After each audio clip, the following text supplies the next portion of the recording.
un burn-out, c'est vraiment un épuisement avant tout. Donc un épuisement qui est physiquement au niveau du corps, mais aussi qui est émotionnel et cognitif. Donc l'épuisement, donc déjà au niveau du corps, on a vraiment plus, je dis, les batteries du corps sont vides en quelque sorte, hein, on n'a plus d'énergie, on n'arrive plus à se lever le matin, on n'arrive plus à faire des choses, on n'a même plus de force musculaire souvent. C'est vrai que le niveau de risque est différent. Par contre, ça ne veut pas dire que quelqu'un qui a un risque bas ne fera jamais de burn-out, en fait.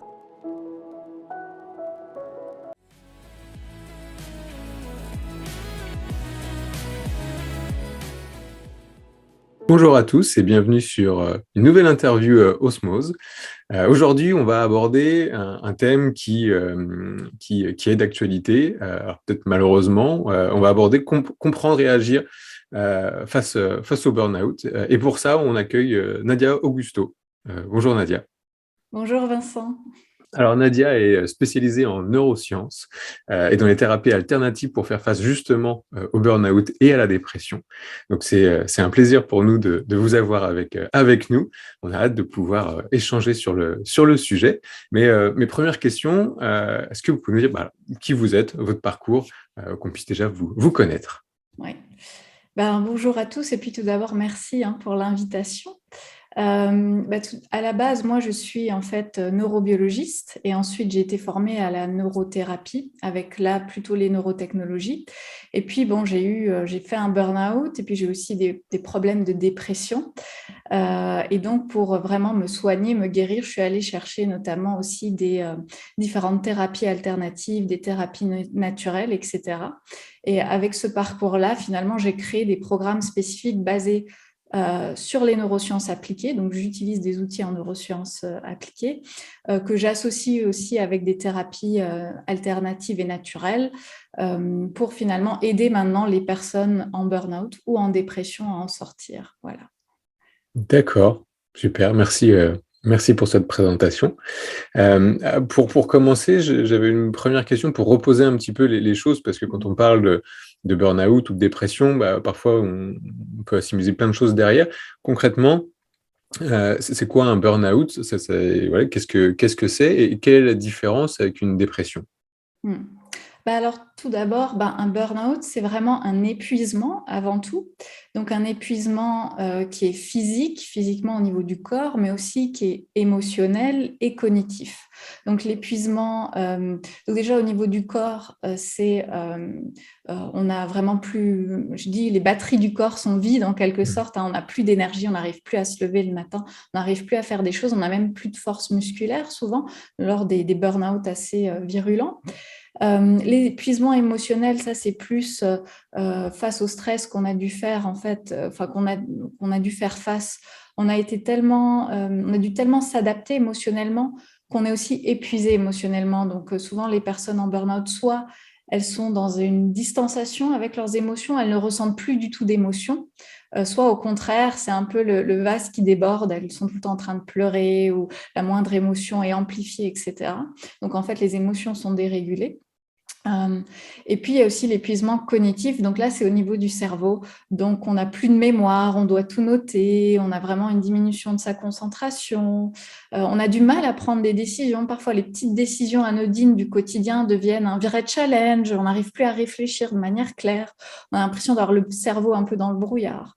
Et donc, cet épuisement, il est dû à quoi? Finalement, il est dû à un stress chronique, donc qui est répété sur une durée suffisamment longue pour vraiment que la personne soit épuisée, ne puisse plus faire face, s'adapter à ce stress. Et il y a ce qu'on appelle le burn-out à ce moment-là, c'est-à-dire un effondrement. J'en peux plus, je ne peux plus résister face. Donc le stress, ça va être la charge de travail, mais aussi bien d'autres choses. On pourra peut-être détailler après. Et voilà. Et donc je m'effondre, je n'en peux plus. Donc c'est en quelque sorte un effondrement du corps, une rupture.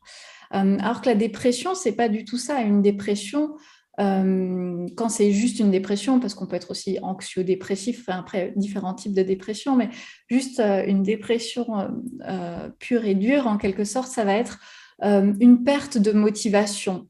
on ressent plus de plaisir, on ressent plus d'émotion, parfois plus de joie. On n'a plus ce goût pour la vie, en fait. Mais il n'y a pas eu forcément d'épuisement, on n'a pas forcément été stressé avant. Il y a par exemple des personnes qui tombent en dépression suite à un deuil, en fait. Quand le deuil on n'arrive pas à faire un deuil d'une personne, d'un être cher, on peut aller jusqu'à une dépression. Et là, il n'y a pas du tout eu de stress, il n'y a pas eu de surcharge de travail, enfin, etc. Voilà. Alors souvent, c'est vrai que c'est confondu, le burn-out et la dépression, parce que quand on est en dépression, le cerveau est aussi tellement épuisé qu'il n'arrive plus à fabriquer notamment de la dopamine, donc on n'est plus motivé non plus. Il a aussi beaucoup de mal à fabriquer de la sérotonine, donc notamment, il y a aussi d'autres choses, et la sérotonine, c'est justement la sensation de bien-être, d'être bien, un peu de plaisir aussi. Et donc, on croit qu'on est en dépression. On peut croire qu'on est en dépression, mais en fait, cette sensation d'être en dépression ne vient pas d'une dépression, vient bien de l'épuisement dû au burn-out. Donc, il faut faire aussi l'indistinction. Les causes sont différentes, en fait. Mais les symptômes, parfois, c'est vrai, peuvent se ressembler. Et donc, il faut bien faire attention à quelle est la cause. Voilà. D'accord, la différence, c'est la cause. Voilà. D'accord. Et vous parliez justement, quand on parle de cause, vous parlez que le burn-out, finalement, c'est un stress chronique. Et ce stress, il peut venir finalement de plein de choses différentes. Est-ce qu'il y a des causes principales qui génèrent du coup ce stress qui aboutit à un burn-out? Oui, alors souvent, c'est assez complexe, c'est multifactoriel, mais en gros, souvent, ça va être toujours la rencontre entre un environnement spécifique, une situation spécifique et une personne, une personnalité. Hein. Donc, il va y avoir des facteurs de risque dans les deux cas. C'est pour ça que c'est assez complexe et il n'y a pas deux burn-out qui se ressemblent en fait. Ça va être donc évidemment au niveau par exemple, on peut prendre d'abord le burn-out professionnel. Il y aura l'environnement de travail. Est-ce que c'est bien organisé au niveau de l'entreprise? Est-ce aussi le management? Est-ce qu'on n'est pas dans un environnement bruyant? Évidemment la surcharge de travail. Si bien sûr j'ai beaucoup trop de charge de travail par rapport à ma capacité à travailler, à faire face aussi au stress, ou si on me demande toujours des dates limites pour rendre mes projets beaucoup trop courtes, ou un manque de ressources humaines, de ressources matérielles, etc. Ça va créer un environnement déjà peut-être un peu pro-burnout. Et puis, il y a notre personnalité, en fait, la personnalité de l'individu. Alors, on parle souvent du perfectionnisme. Les gens qui sont perfectionnistes, qui ont le souci du détail, qui vont pas savoir lâcher prise, qui vont vouloir que tout soit parfait, et donc qui vont recorriger, revoir, refaire, travailler encore le soir à la maison, etc. Ça, c'est un facteur de risque, mais c'est pas parce que vous êtes perfectionniste que vous allez forcément faire un burn-out un jour. C'est juste ça augmente vos chances de faire un burn-out en quelque sorte, augmente votre risque. Mais il y a aussi, par exemple, les personnes qui ne savent pas dire non, qui ne savent pas mettre leurs limites. Par exemple, alors du coup, souvent dans les entreprises, on va leur donner beaucoup de projets, on sait qu'on va pouvoir toujours compter sur elles vont toujours dire oui. Voilà. Aussi celles qui ont du mal à exprimer, à ressentir et gérer leurs émotions, parce que comme les émotions sont liées aux besoins, quand on a une certaine intelligence émotionnelle, on est aussi beaucoup plus connecté à nos besoins, à ce qu'on a besoin. Mais quand on n'est pas connecté à ça, on va avoir du mal aussi justement à mettre nos limites, à savoir ce dont on a besoin là maintenant. Je me sens fatiguée, j'ai besoin de repos. On va avoir du mal à ressentir tout ça. Ça peut être aussi, par exemple, les personnes qui n'arrivent pas à demander de l'aide parce qu'elles ont des croyances, je dois être fort, si je demande l'aide, c'est synonyme de faiblesse, etc., etc. Donc, c'est vraiment, c'est pas juste il y a un facteur, ou c'est pas juste le stress, c'est quand même un mélange de facteurs, et ça vient toujours en partie de l'environnement et en partie de soi. Il y a pas juste, c'est pas juste à cause de l'entreprise qu'on est en burn-out. C'est aussi soi. Faut prendre ses responsabilités. C'est pas toujours évident en plein burn-out, mais voilà. Et puis à la maison, parce qu'il y a aussi le burn-out parental, faut aussi le dire. Je sais qu'il est moins connu. Celui-là, on parle beaucoup des burn-out du salarié. Mais le burn-out parental, ça va être aussi une mauvaise organisation à la maison, aussi des parents qui veulent absolument tout bien faire, que tout soit parfait, que tout soit toujours rangé, que tout soit toujours cuisiné fait maison, que ce soit bio, que ci, que ça, enfin voilà. Mais ça met énormément de pression en fait sur le parent qui veut tout bien faire, certes, mais qui s'oublie parfois aussi dans le rôle de parent, qui s'oublie en tant qu'individu de se reposer, de prendre du temps pour soi, que c'est aussi important de se ressourcer, de se recharger. surchargé. Donc, ça va être différentes choses. Ouais. D'accord. C'est vrai que c'est intéressant d'avoir cette approche aussi burn-out parental.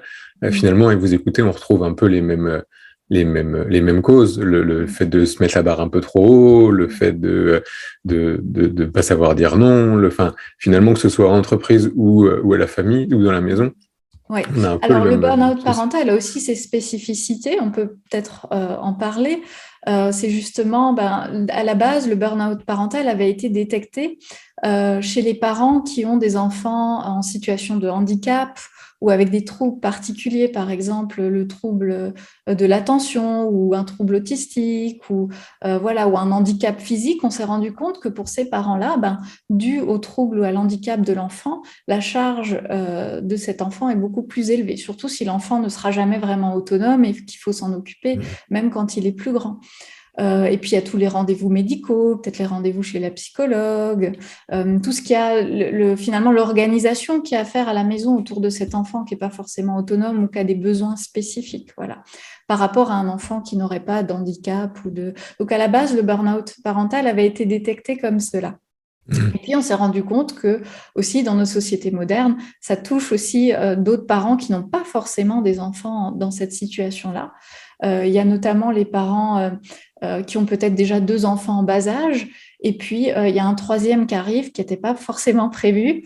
Et là, ça va un peu voilà, aussi désorganiser l'organisation de la maison, ou financièrement aussi, ça peut être stressant d'avoir un enfant en plus alors que ce n'était pas forcément souhaité au départ. Enfin, ou alors, voilà, ça peut être aussi un imprévu ou un parent qui a un accident ou une maladie grave. Et du coup, après, toute la charge familiale va être que sur un parent et plus sur 2.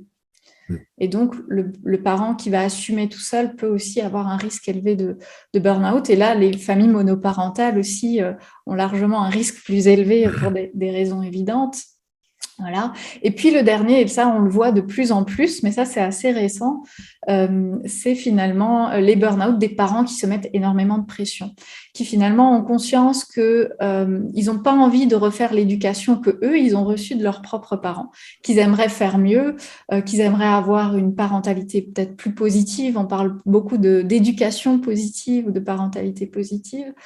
Voilà, cuisiner bio, fait maison, surtout pas laisser les enfants sur les écrans, toujours les occuper avec d'autres activités, être disponible émotionnellement. Mais tout ça, en fait, ça demande énormément de ressources de la part du parent, des ressources émotionnelles, des ressources physiques, de s'en occuper, etc. Et puis, on ne se rend pas compte aussi que c'est dans notre société, parfois les parents sont aussi plus isolés. J'ai eu la chance récemment de voyager en Turquie dans un endroit un peu moins développé où c'est encore très... on aide aussi beaucoup dans la communauté, etc. Et puis, j'ai pu rencontrer une femme qui venait d'accoucher il y a 2 semaines. Donc, elle avait un tout petit bébé et je la trouvais relativement en forme pour une femme qui venait d'accoucher il y a 2 semaines. Mais en fait, il y avait toujours la famille, les tantes, les cousins, la grand-mère qui étaient là pour aider, ou quand il n'y avait pas la famille, il y avait la voisine qui était toujours là. Donc, il y a aussi cette aide sociale que nous, on a peut-être parfois un petit peu perdue si on n'habite pas proche de sa famille ou si on n'a pas un cercle social très développé, etc. Voilà. Ouais, c'est vrai Il y a qu'on a. beaucoup de choses qui rentrent en compte, la société, notre personnalité, l'envie de bien faire, des parents perfectionnistes éventuellement. Enfin, il y a vraiment beaucoup de choses. Voilà. Ouais, et puis je trouve que la notion de euh, ne pas oser demander de l'aide ou se dire que si je demande de l'aide, ça va être perçu comme je suis pas un bon parent parce que je suis pas capable de me débrouiller tout seul. Il y a ce côté-là aussi qui du coup rajoute encore du poids, rajoute de la pression et de se sentir encore plus seul face à notre Tout à burn-out fait. potentiel. Ouais. Et là, par contre, concernant le burn-out parental, c'est un peu plus parfois, enfin c'est différent. C'est au niveau des mères, ça va jouer sur le fait qu'elles ont vu parfois leur propre mère tout faire à la maison et s'occuper des enfants, mais leur mère était mère au foyer, donc c'était un travail à plein temps.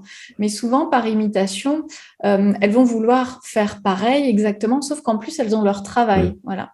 Et pour les pères, maintenant on aime bien que les pères soient plus impliqués dans l'éducation des enfants, sauf que eux, ils ont toujours leur travail aussi. Voilà, donc c'est aussi, je trouve que la société, comme elle est en pleine mutation, notamment au niveau de l'éducation, on a un peu perdu les repères, voilà. Et quand on veut faire quelque chose de nouveau, mais qu'on ne sait pas comment, parce qu'on ne l'a pas appris, parce que ce n'est pas dans les mœurs, etc., c'est aussi plus difficile, parce qu'il faut aller se renseigner, il faut aller chercher peut-être des bouquins ou des conférences justement sur l'éducation ou autre. Enfin, et ça demande une implication, vraiment, et ça demande du coup de l'énergie et des ressources. Voilà. Et oui, c'est intéressant et ça fait écho aussi à une interview qu'on a pu faire avec Catherine Guéguin qui pour elle, c'est toute l'organisation de la société qui pose problème. Et par exemple, elle milite pour le fait que on puisse avoir 1 an de congé parental à répartir entre le papa et la maman, enfin des choses comme ça, une souplesse, et ça rejoint ce que vous disiez tout à l'heure sur en Turquie par exemple, une logique beaucoup plus orientée à soutenir les jeunes parents, les accompagner et aménager finalement des choses pour eux, plutôt que de les laisser dans leur quotidien en disant voilà, vous avez 15 jours, 3 semaines et puis maintenant on repart. C'est pas Oui, forcément. parce qu'aussi, alors là, que ce soit le burn-out parental ou même professionnel, le burn-out professionnel, on n'en parlait pas tellement il y a encore 10 ans, où souvent on croyait que c'était une dépression justement, mais c'est aussi dû à notre société, nos sociétés qui vont toujours de plus en plus vite. Par exemple, je sais qu'en France, on a le droit à la déconnexion, mais dans des pays, ça fonctionne pas vraiment comme ça. On est toujours sur ses emails professionnels aussi. On ramène le travail à la maison, chose qu'il n'y avait pas avant parce qu'on pouvait pas le faire. Voilà, il y a aussi tout. L'information circule plus vite, pardon. Donc, on a l'impression que quand on en reçoit une, il faut tout de suite répondre. Enfin, on prend plus le temps. Enfin, on a là aussi ce sentiment d'urgence aussi. Et le burn-out s'inscrit aussi dans cette évolution de la société, quoi. Voilà. C'est un reflet de notre société malade, quelque part, et très stressée. Ouais. Oui, là aussi, c'était un symptôme à écouter. Sur le burn-out, est-ce qu'il y a alors, j'ai bien entendu que chaque burn-out était différent et que chaque personne le vivait de façon différente.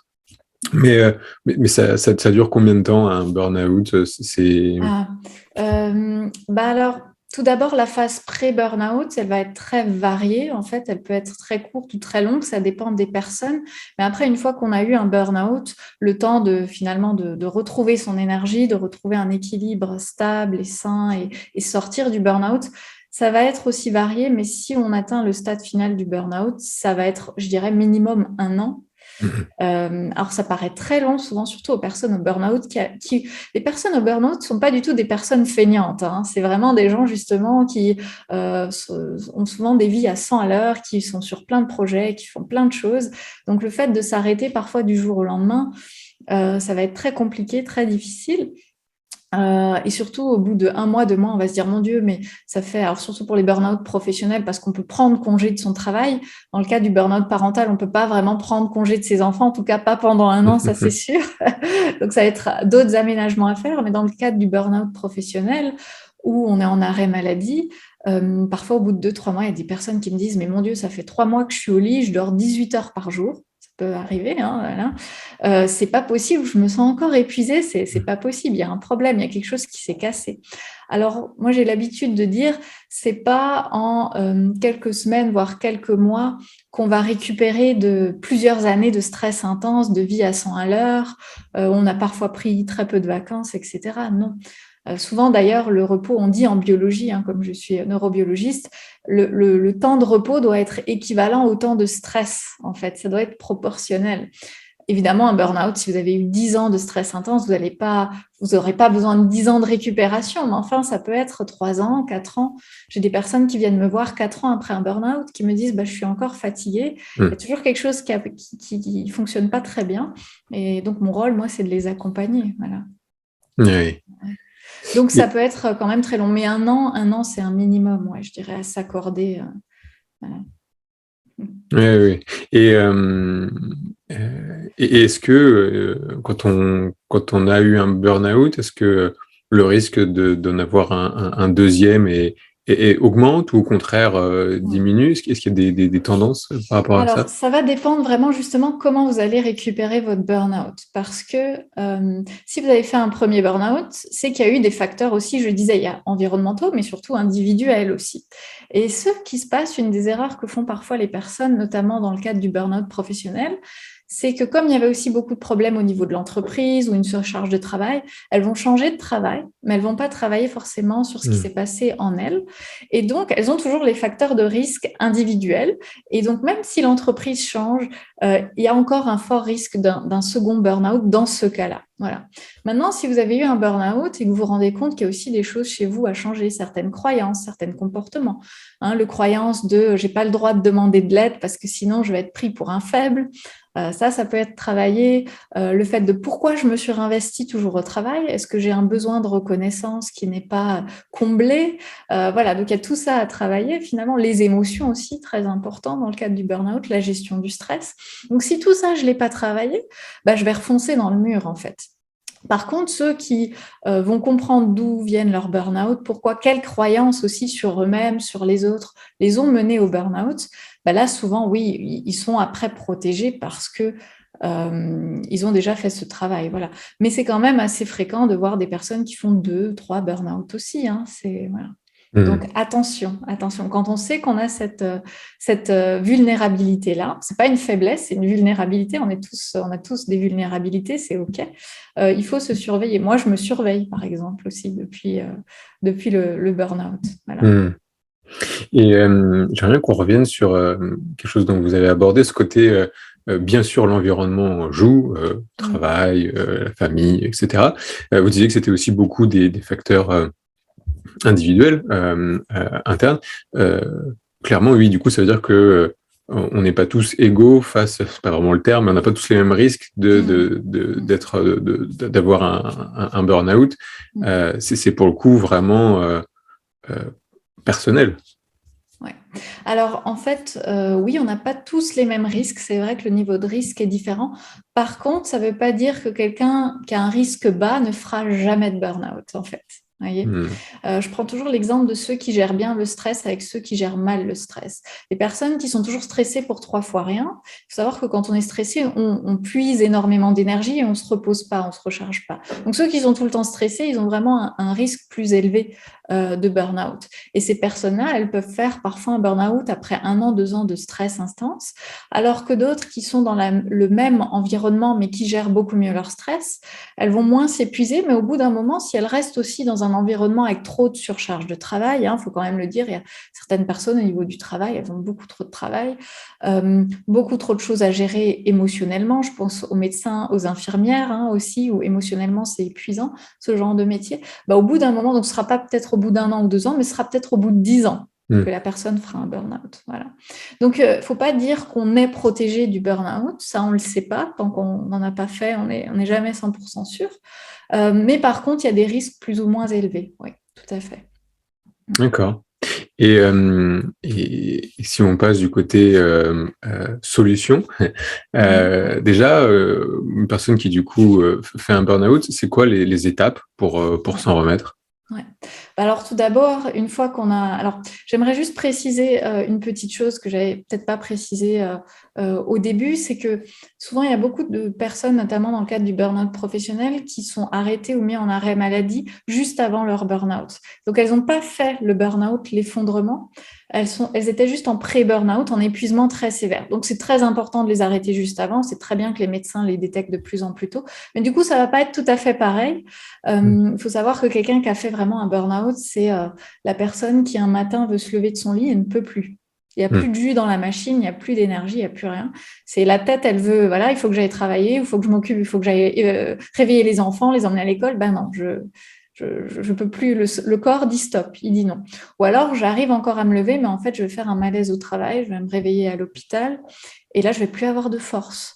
Voilà, j'ai eu des personnes qui me disaient les 3 premiers mois à l'hôpital, l'infirmière devait la nourrir parce qu'elle ne pouvait plus prendre une cuillère et se nourrir tellement elle n'avait plus de force. Donc ça, c'est un burn-out. Voilà. C'est out, il n'y a plus d'énergie. Ouais. Alors que l'étape d'avant, le burn-in, c'est on est en train de brûler de l'énergie, on est encore en phase de résistance et d'adaptation face au stress, on a encore un tout petit peu d'énergie, donc on peut encore se lever un peu le matin. Il faut dire que aussi, je dis souvent, l'enchaînement des tasses de café aide à démarrer, parce que le café, ça fait démarrer les batteries du corps, en quelque sorte.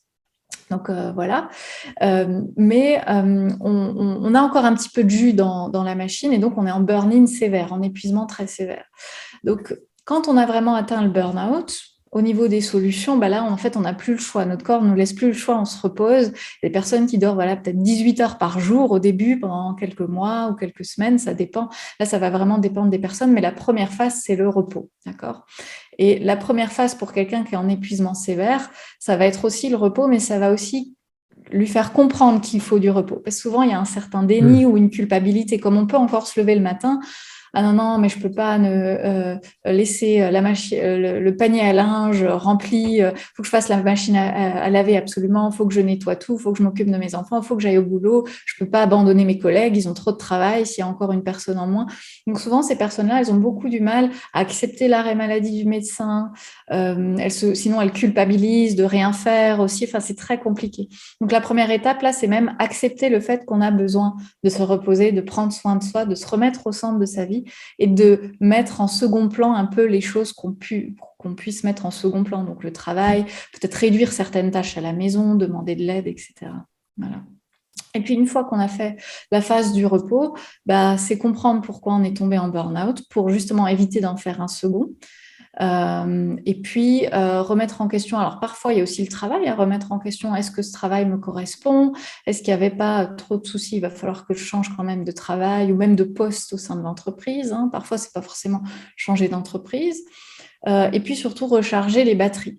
Parce que ce qui se passe, c'est que moi quand je reçois des personnes qui viennent 3 ans, 4 ans, 5 ans après leur burn-out, c'est qu'elles ont peut-être changé de travail, elles sont peut-être reposées, mais elles n'ont pas vraiment rechargé pleinement les batteries du corps.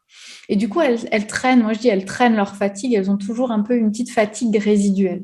Donc là, ça va être important à travers, donc ça c'est ce que moi je travaille avec elles, à travers l'alimentation, à travers une meilleure gestion des émotions et du stress pour pas puiser dans les batteries et s'épuiser pour rien.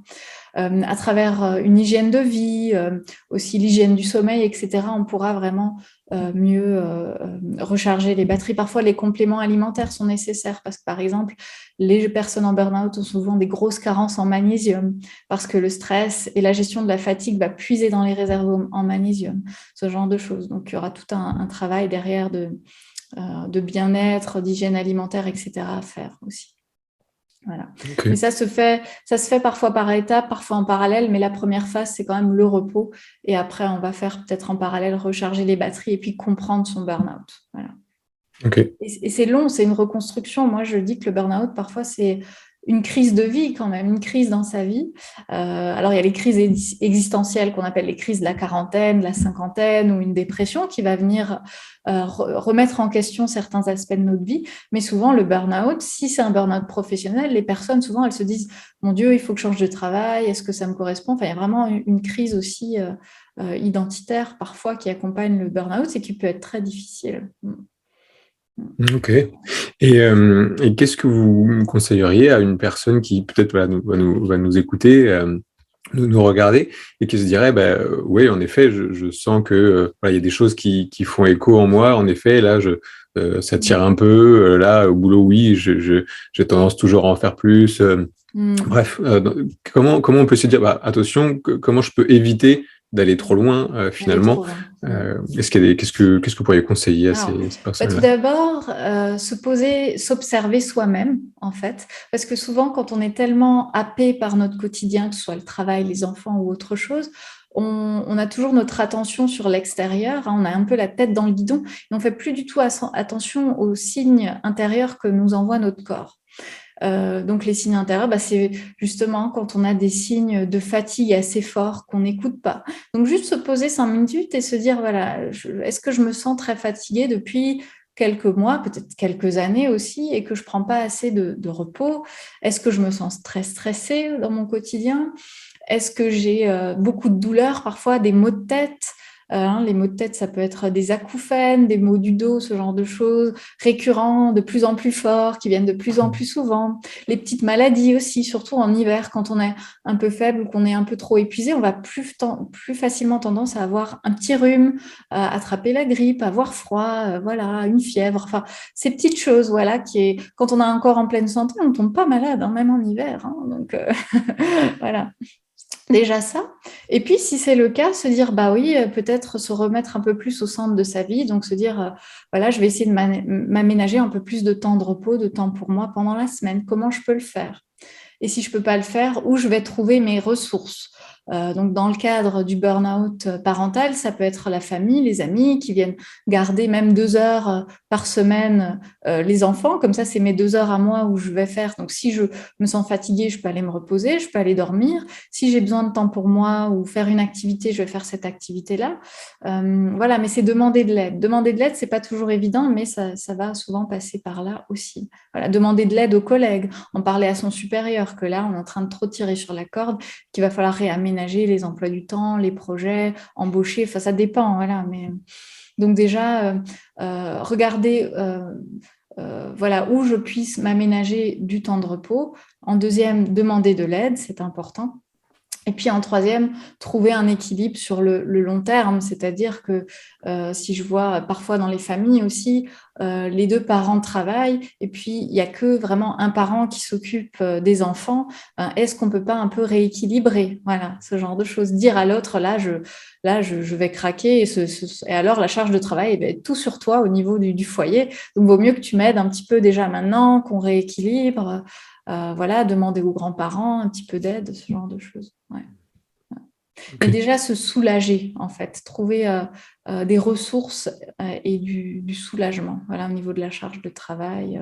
Éventuellement, aller même chercher de l'aide, voilà, chez des personnes ressources comme des psychologues, en parler à son médecin, c'est la première chose à faire finalement, surtout dans le cadre d'un burn-out professionnel. Si on est très épuisé, le médecin, lui, devrait voir si c'est vraiment un burn-out ou si c'est pas autre chose, s'il n'y a pas aussi une dépression, si c'est pas, vous voyez, aussi faire un bilan sanguin, est-ce qu'il n'y a pas juste une carence en quelque chose qui fait que, ou un autre problème plutôt physique, biologique. Donc le médecin, lui, va être à même d'aller voir ça, en fait, de faire un bilan de santé. En parler à un psychologue si émotionnellement c'est dur. Enfin, des coachs en burn-out, maintenant ça existe. Enfin voilà, vraiment aller chercher de l'aide. Ouais. Ok. Ne Donc, pas rester seul, ne pas rester isolé. Parce que aussi, ce qui se passe, c'est que quand on est stressé, il y a beaucoup de pensées, de ruminations dans la tête. Et en fait, on n'est que dans sa tête. On se fait même parfois des films.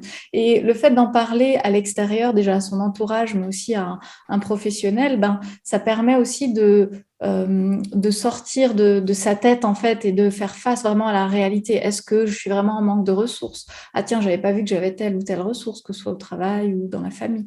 Enfin, ça permet aussi de poser les choses, de ne pas se sentir seul face à on a l'impression, parfois les gens disent, j'ai l'impression d'être un peu un soldat et de combattre, d'être dans ce quotidien, d'être dans la dureté de la vie, etc.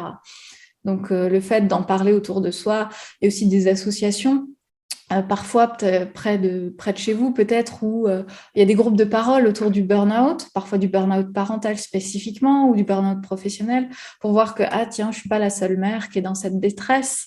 Voilà. ok. Oui, donc ça, la première chose qui paraît évidente, mais qu'on fait sûrement pas assez, c'est prendre le temps de s'écouter d'abord, Mm. et puis après chercher des moyens de s'aménager, soit avec de l'aide externe, soit en trouvant soi-même des solutions pour Mm. aménager un peu Mm. son planning, Ouais. mais ça commence par s'écouter. Ouais. Mm. J'avais une dernière question. Là, c'est plutôt une réflexion autour des proches, conjoints ou famille ou amis, peu importe. Comment on peut aider un proche qui est du coup en burn-out Mm. ou plus globalement en dépression? Mhm.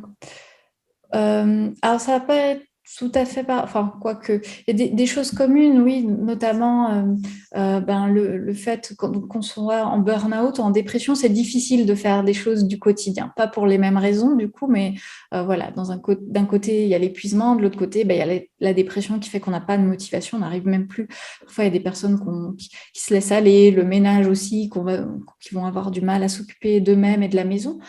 La première chose, c'est reconnaître sa souffrance, reconnaître, ne pas dénigrer, ne pas juger aussi, parce que je sais que parfois les personnes en burn-out me disent c'est difficile avec mes proches, j'ai arrêté de me confier, de leur parler de ce qui se passe pour moi parce que j'ai beaucoup de jugements. On me dit, ah oui, ça fait 3 mois que tu es à la maison, tu fais rien, tu es en arrêt maladie. C'est bon, tu devrais pouvoir repartir là. Tu as dormi, tu ne fais que dormir. Voilà. Donc, souvent, s'il y a de l'incompréhension, du jugement, ça va être très difficile et la personne va se refermer sur elle-même. Donc, essayez plutôt d'être dans l'empathie, la compassion et de lui dire, voilà, même si je ne peux pas comprendre parce que moi, je ne l'ai pas vécu, mais je vois que tu es en souffrance, je vois que tu as des difficultés. Donc, aussi accepter le fait que ça va prendre du temps pour l'autre personne, ne pas essayer de la brusquer, de la bousculer. Et puis, dans un second temps, justement, lui proposer de l'aide dont elle aurait besoin. Voilà, que ce soit dans le burn-out ou la dépression, lui proposer de l'aide au niveau de la maison, du ménage. Écoute, moi, quand je fais mes courses, peut-être que je peux faire aussi les tiennes, du coup, et puis je les dépose, et comme ça, on discute un peu quand je viens te voir, soulager au niveau des enfants aussi. Enfin, voilà, c'est proposer un petit peu d'aide. Et aussi parfois du soutien un peu émotionnel, voilà, le fait que laisser la personne déverser ce qu'elle a en elle, ses émotions, etc. Et l'écouter sans forcément essayer de chercher des solutions. C'est pas ce dont elle a besoin si elle n'est pas en demande de, voilà, si quelqu'un en dépression vous dit je suis pas motivée à faire des choses, je ressens plus rien, j'ai plus de goût pour la vie, pas lui dire ah oui mais tu te souviens, t'aimais aller danser, faire ça, allez viens, on sort. C'est peut-être trop la brusquer là, elle a juste besoin peut-être d'empathie, ce genre de choses, mais au moins l'écouter et lui dire justement le jour où tu seras prête à peut-être sortir, aller faire une petite marche et tu auras besoin de compagnie, tu m'appelles et puis on va juste rester disponible en fait. Voilà, même si c'est pas tout de suite le moment, rester disponible, lui dire moi je suis là, tu peux m'appeler, on peut se faire une sortie ou même je viens boire un café chez toi, comme ça tu as un petit peu de compagnie quand tu auras l'envie. Voilà. Mais pas forcément juger, brusquer. C'est vrai que quand on a quelqu'un qui est en souffrance comme ça, on a envie de l'aider, on a envie que ça bouge, on a envie de la sortir de sa situation, alors que c'est pas forcément leur besoin du moment, justement. Voilà. Donc, voilà, être disponible, proposer de l'aide et ne pas juger, essayer d'être dans l'empathie et plus accompagner, en fait, voilà. Comme quand quelqu'un, un enfant qui marche lentement, on va pas essayer de le tirer, on va juste lui donner la main éventuellement, mais on va aller à son rythme. C'est un peu pareil. Voilà. Oui, belle image, très, très parlant. Voilà. Super. Merci, merci Nadia. Merci à vous pour cette conversation. Non, c'était hyper intéressant. Si vous voulez aller plus loin, vous pourrez trouver le lien vers le site internet de Nadia en description de cette interview. Encore merci Nadia et puis au plaisir d'une prochaine interview. Au plaisir. Merci beaucoup.